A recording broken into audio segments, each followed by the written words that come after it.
All right, let's queer up education. LGB student alcohol and drug use dropped from 2019 to 2021, and school stigma may be why.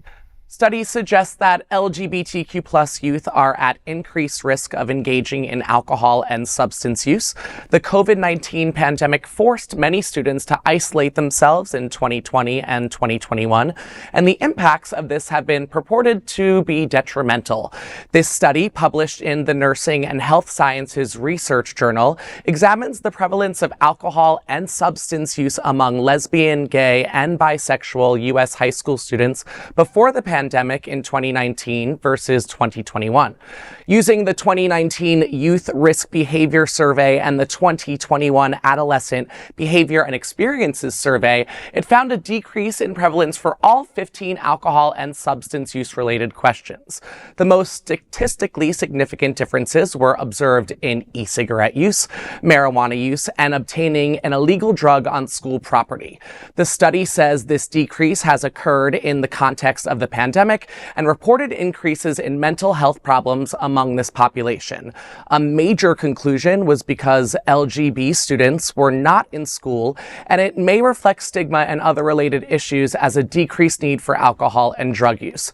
The study concluded these outcomes should prompt further research into how social interactions at school among LGBTQ plus youth contribute to patterns of alcohol and substance use. Although I loved all of the science behind both of the surveys, when I read this article before I came in here, I think that as being part of the LGBTQ plus community, no matter what LGB or LGBTQ plus, it's always going to be difficult, especially in school. And then you throw a pandemic on top of it. I remember how much my alcohol intake increased just in the pandemic. So I can't imagine battling at school, but also in the sense that it did decrease is another small win. That's a theme today. So it's kind of, it's tough. And you got a question also, was there less alcohol and drug use because they were at home and they didn't have access to it and their parents were looking over them? You know, or was it because they weren't being bullied at school? Because you still have online bullying. So to take you, if you're looking at it, there's still that pressure. You were still doing class and you were visually on no matter what, just present on social media. Zoom, So, you know, that hate is still there, but I question how much of it is related to the fact that A, they didn't have access to it because the people were not going out and finding the drugs. You were restricted to how many places you could go, you know, and then parental support.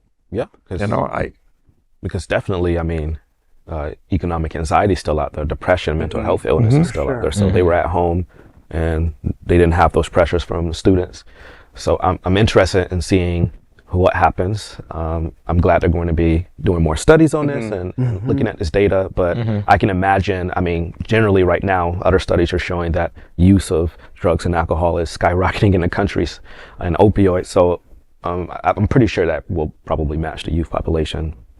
Well, but you know, maybe this is a starting point. Maybe this data set says, look, when you make a physical break in something, these are the things that can happen. So maybe, you know, while yes, it's going to go back up and skyrocket, maybe we'll find something that can help us curb abuse and encourage mental wellness in our LGBTQ plus youth as we go forward. But, you know, at the end of the day, parents got to keep an eye on their kids because, you know, I was an LGBTQ youth, but I wasn't out. But still, you were getting your $1.99 of Boone's Farm and behind the Village Pantry and drinking after school. So yeah, Glenn knows what I'm talking about. He's a Cherry Hill guy, just like myself.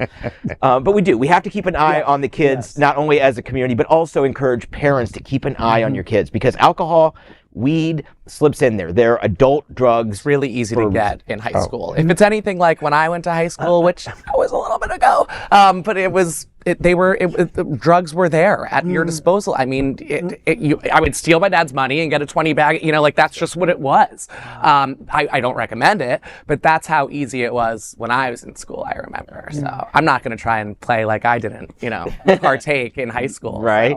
So, Greg, class of 2017 forever, right? Hey, that was my class, 2017. Hey. Oh, I can't. Oh, no. I can't.